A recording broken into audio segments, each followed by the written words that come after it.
Sahabat wanita, saya Anneke hadir lagi di ruang dengar Anda, masih di program Wanita Berpengharapan. Informasi tentang kesehatan masih ingin saya bagikan untuk Anda di bagian pertama program ini. Hari ini, informasi tentang pengobatan diabetes akan saya bagikan untuk Anda. Di bagian kedua acara ini, motivasi tentang janganlah khawatir tentang hidupmu akan disampaikan oleh Ibu Lilis Gantari. Baiklah sahabat wanita, selamat mengikuti acara ini.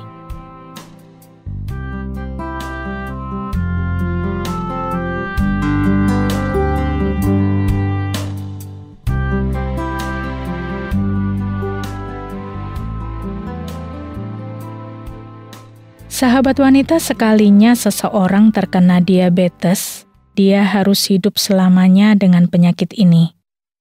Diabetes memang tidak bisa disembuhkan, tetapi gangguan ini bisa dikendalikan efek sampingnya, khususnya efek samping yang bisa merusak organ mata, ginjal, jantung, pembuluh darah, dan sistem saraf, khususnya pada bagian kaki.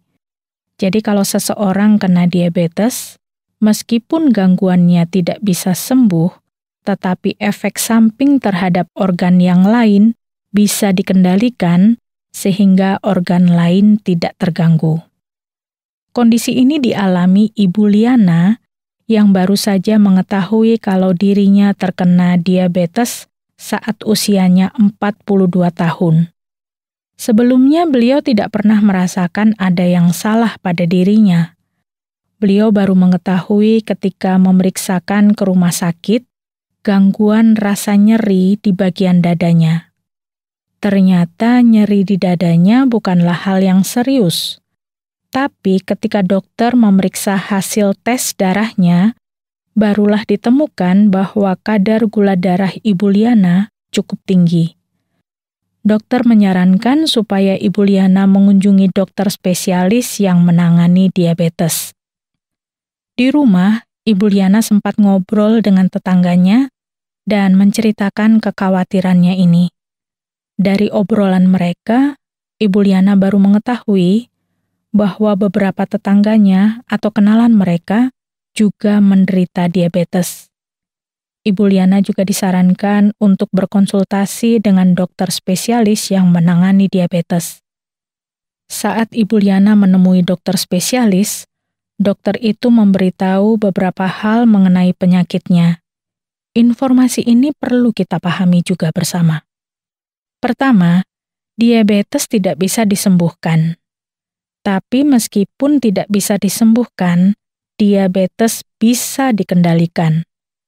Bahkan kalau penderita bisa menurunkan kadar gula darahnya kembali ke kadar normal, risiko dirinya terkena penyakit ginjal, gangguan mata, pembuluh darah, jantung, ataupun gangguan saraf juga bisa berkurang sebanyak 60%. Jadi yang utama, mari obati penyakit diabetes, kendalikan efek sampingnya, supaya tidak mengganggu organ tubuh yang lain. Hal lain yang perlu diperhatikan, diabetes adalah penyakit serius. Tetapi diabetes bukanlah penyebab utama dari penyakit dan penderitaan yang ada.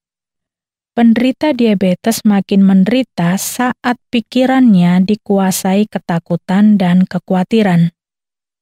Sekali lagi saya ingin mengingatkan, sekalipun diabetes tidak bisa disembuhkan, tetapi diabetes bisa dikendalikan. Pengendalian atau pengobatan diabetes ada beberapa cara untuk mengontrol penyakit ini.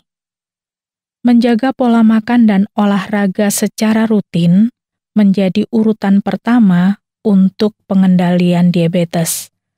Kedua hal ini sangat penting untuk diperhatikan supaya penyakit diabetes bisa terkontrol. Ini jadi satu paket kegiatan yang harus dilakukan, mengurangi porsi makan dan membatasi konsumsi kalori sebanyak 1.500 sampai 1.800 kilokalori per hari. Jumlah ini mungkin lebih sedikit daripada konsumsi kalori orang pada umumnya. Tapi jumlah ini cukup untuk memenuhi kebutuhan tubuh dalam sehari. Makan dalam porsi kecil, mengurangi konsumsi lemak, menghindari minuman beralkohol, serta banyak makan buah dan sayur bisa menurunkan jumlah konsumsi kalori. Kalau makanan sudah tertata, cara selanjutnya adalah olahraga secara rutin. Penderita diabetes harus berjalan, berlari, atau bersepeda setidaknya selama 20-30 menit sebanyak 3 kali dalam seminggu untuk merasakan manfaat olahraga. Menjaga berat badan supaya tidak berlebih juga penting, karena orang dengan berat badan berlebih punya resiko lebih tinggi terkena diabetes. Lagi pula, diabetes bisa menyebabkan gangguan saraf pada kaki pasien yang bisa menyebabkan mati rasa. Ini adalah masalah serius yang dihadapi banyak penderita diabetes di seluruh dunia, termasuk Indonesia. Jadi kalau tidak dikontrol dengan benar, diabetes bisa menyebabkan kaki penderitanya harus diamputasi. Apa yang bisa dilakukan untuk mencegah hal ini? Sekali lagi, menjaga kadar gula darah dalam batas normal adalah hal yang terpenting. Bisa dilakukan dengan cara diet, olahraga, atau konsumsi obat. Sekali lagi saya ingin mengingatkan pelajaran penting hari ini. Diabetes tidak bisa disembuhkan, tapi bisa dikendalikan, bahkan harus dikendalikan. Kalau penderita bisa menurunkan kadar gula darahnya kembali ke kadar normal, risiko terkena penyakit organ lain juga kecil. Ginjal, mata, pembuluh darah, jantung, ataupun gangguan saraf, ini bisa terserang kalau diabetes tidak dikendalikan. Jadi poin utamanya, penyakit diabetes perlu diobati dan dikendalikan efek sampingnya supaya tidak mengganggu organ tubuh yang lain. Hal lain juga yang perlu dipahami, diabetes ini penyakit serius, tidak menular, tapi bisa diturunkan ke generasi berikutnya. Tetapi diabetes bukanlah penyebab utama dari penyakit dan penderitaan yang ada. Penderita diabetes makin menderita saat pikirannya dikuasai ketakutan dan kekhawatiran. Yang perlu dilakukan adalah menerima kenyataan dan perlu mengusahakan pengendalian terhadap gangguan penyakit ini. Satu-satunya yang perlu kita ajak konsultasi adalah tenaga medis. Ketika penderita sudah didiagnosa diabetes, sudah konsultasi dengan dokter, penderita perlu taat dan sabar mengikuti semua saran dokter.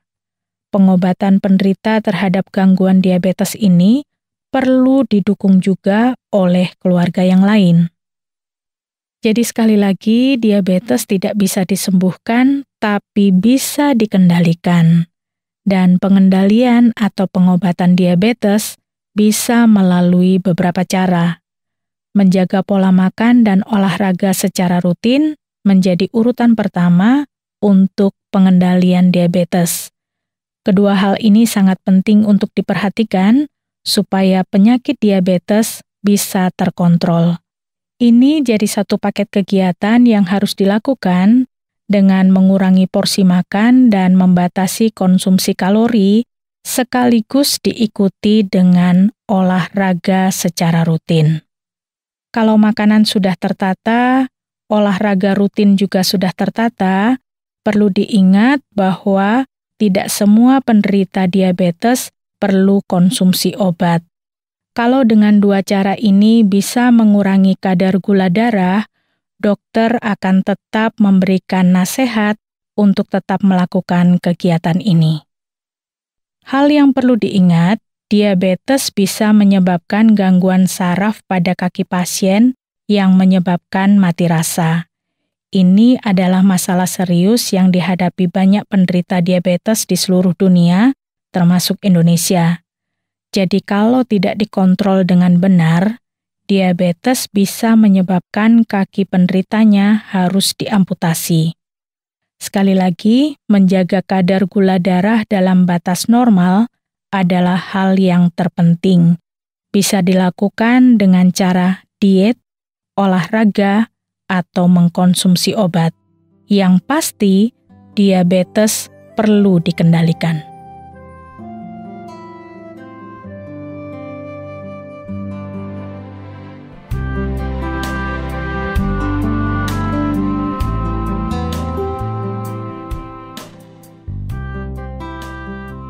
Sahabat wanita, mungkin ketakutan terbesar Anda adalah ketika diagnosa diabetes Anda terima. Tetapi informasi hari ini semoga menyemangati Anda untuk menghadapi gangguan ini dengan berani mengendalikan diabetes bersama tim dokter yang ada. Semangat yang sama saya harapkan juga supaya Anda menyimak pelajaran penting yang akan disampaikan Ibu Lilis Gantari. Janganlah khawatir tentang hidupmu. Setelah pujian berikut, selamat menyimaknya.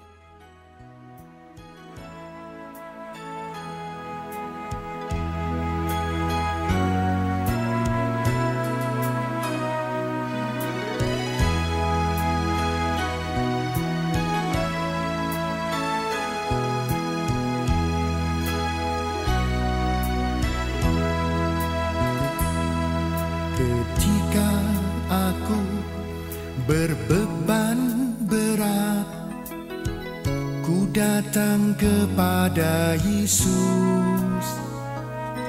Dia berikan damai dan sukacita, sejahtera dalam hatiku. Ketika aku berputus asa, ku datang kepada Yesus. Dia bebaskanku dan lepaskanku. Kini aku jadi baru. Yesus, Yesus Tuhan, mulia nama-Mu.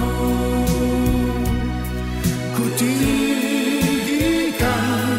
ku agungkan nama-Mu selama-lamanya. Yesus, Yesus Tuhan, mulia nama-Mu. Ku tinggikan, ku agungkan nama-Mu selama-lamanya.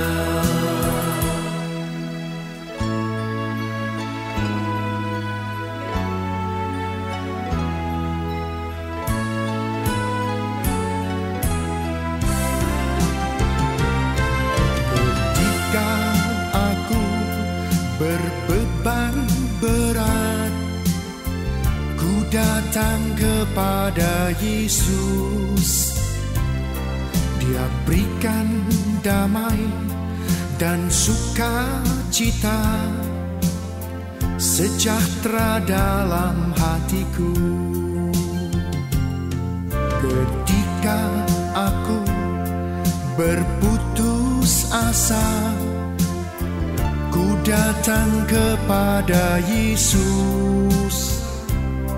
Dia bebaskanku dan lepaskanku. Kini aku jadi baru.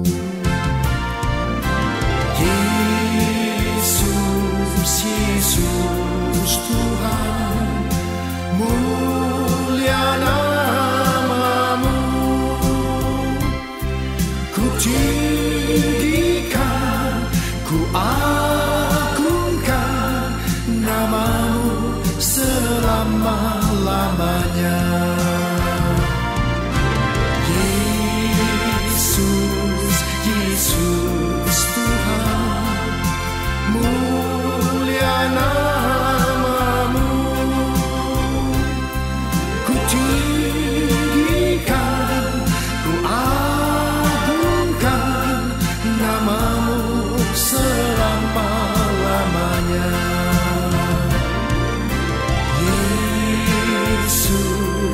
Yesus Tuhan, mulia nama-Mu. Ku tinggikan, ku agungkan nama-Mu selama-lamanya. Ku tinggikan, ku agungkan nama-Mu selama-lamanya.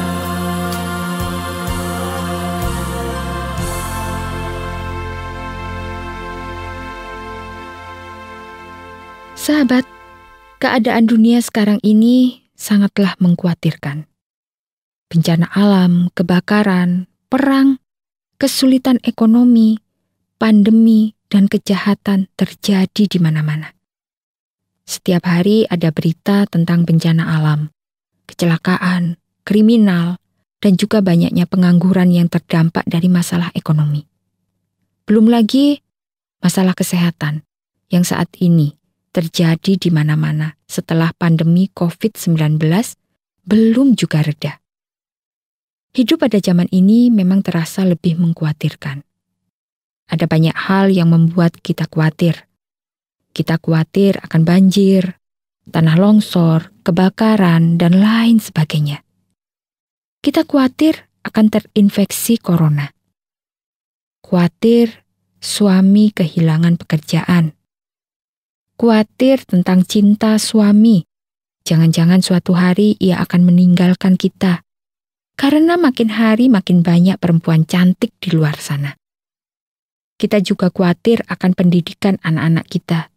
Apakah mereka akan lulus ujian atau tidak? Atau apakah kita bisa membiayai pendidikan anak-anak kita sampai ke perguruan tinggi atau tidak? Kita selalu khawatir akan apa saja. Lalu, apa kata Tuhan tentang kekhawatiran? Hari ini, kita akan mendengar Tuhan Yesus berbicara mengenai kekhawatiran. Apa yang dikatakan Tuhan Yesus mengenai kekhawatiran ada dalam Injil Matius, pasal yang ke-6 ayat yang ke-25 sampai 34. Mari kita dengar apa saja yang dikatakan oleh Tuhan Yesus tentang kekhawatiran. Tuhan Yesus mengatakan, "Karena itu aku berkata kepadamu, janganlah khawatir akan hidupmu, akan apa yang hendak kamu makan atau minum, dan janganlah khawatir pula akan tubuhmu, akan apa yang hendak kamu pakai. Bukankah hidup itu lebih penting daripada makanan, dan tubuh itu lebih penting daripada pakaian? Pandanglah burung-burung di langit yang tidak menabur dan tidak menuai, dan tidak mengumpulkan bekal dalam lumbung, namun diberi makan oleh Bapamu yang di surga. Bukankah kamu jauh melebihi burung-burung itu? Siapakah di antara kamu yang karena kekhawatirannya dapat menambahkan sehasta saja pada jalan hidupnya? Dan mengapa kamu khawatir akan pakaian? Perhatikanlah bunga bakung di ladang, yang tumbuh tanpa bekerja dan tanpa memintal. Namun aku berkata kepadamu, Salomo dalam segala kemegahannya pun tidak berpakaian seindah salah satu dari bunga itu. Jadi jika demikian, Allah mendandani rumput di ladang, yang hari ini ada, dan besok dibuang ke dalam api. Tidakkah ia akan terlebih lagi mendandani kamu, hai orang yang kurang percaya? Sebab itu janganlah kamu khawatir dan berkata, apakah yang akan kami makan? Apakah yang akan kami minum? Apakah yang akan kami pakai? Semua itu dicari bangsa-bangsa yang tidak mengenal Allah. Akan tetapi Bapamu yang di surga tahu bahwa kamu memerlukan semuanya itu.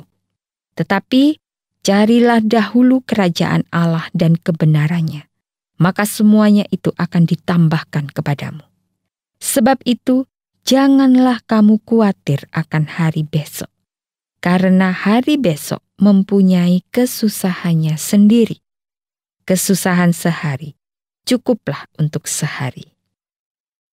Setelah kita mendengar apa yang dikatakan Tuhan Yesus tadi, kita diminta oleh Tuhan Yesus tidak perlu khawatir tentang apa saja. Tentang makanan, tentang pakaian, tentang hari esok, dan lain sebagainya. Mengapa kita tidak boleh khawatir? Karena rasa khawatir atau kekhawatiran tidak akan menolong kita memenuhi kebutuhan hidup kita. Kekhawatiran tidak akan memberi kita jalan keluar atas masalah yang sedang dan akan kita hadapi.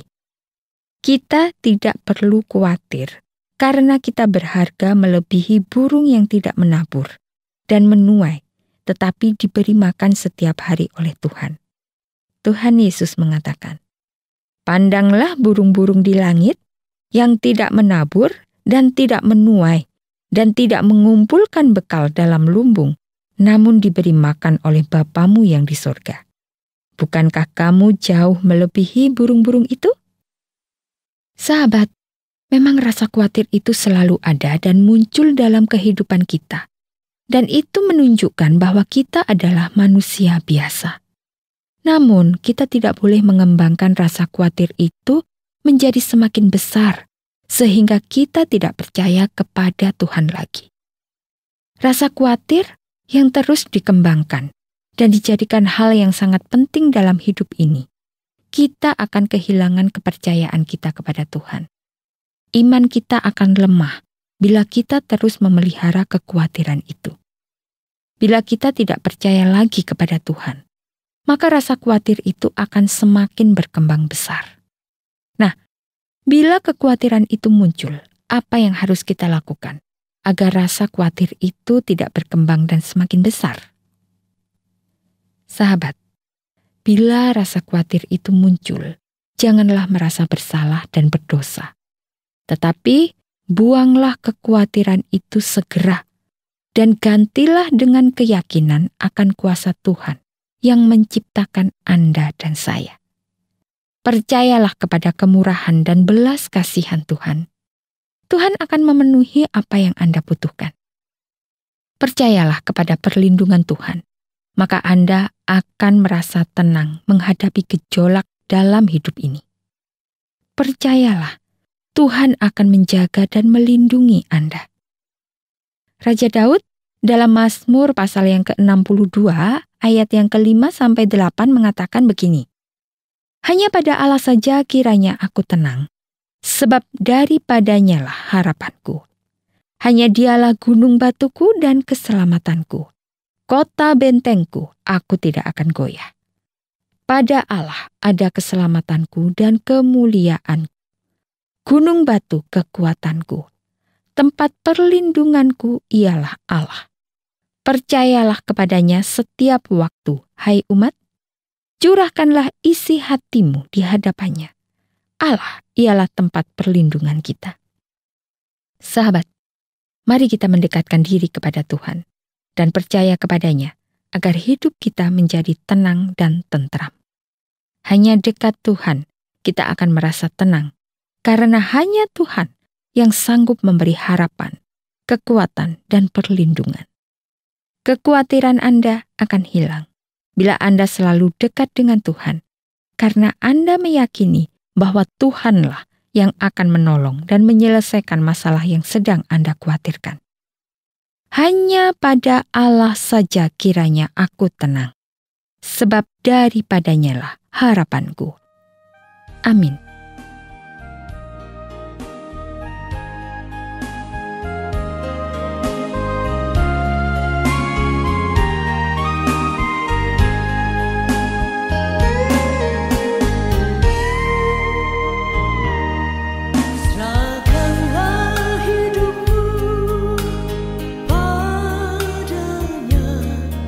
Serahkanlah seluruh persoalanmu.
Sahabat wanita, informasi penting, pelajaran penting sudah kita dengar bersama. Harapan saya kita semua bisa menjalani hidup dengan baik, sehat, semangat, dan tidak khawatir.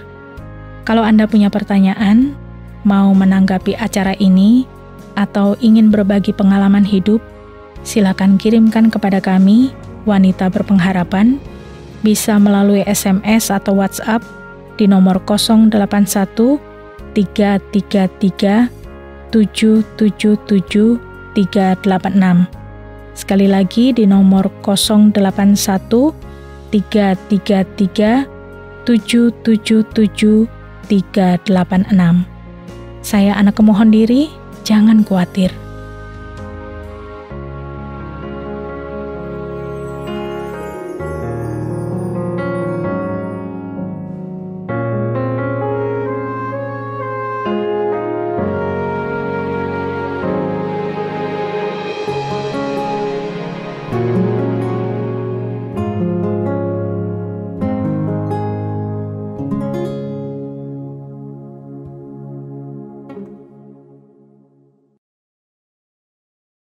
Terima kasih Anda sudah mengikuti program kami. Jika Anda diberkati, jangan lupa like, komen, dan share supaya Anda tidak ketinggalan setiap program terbaru kami.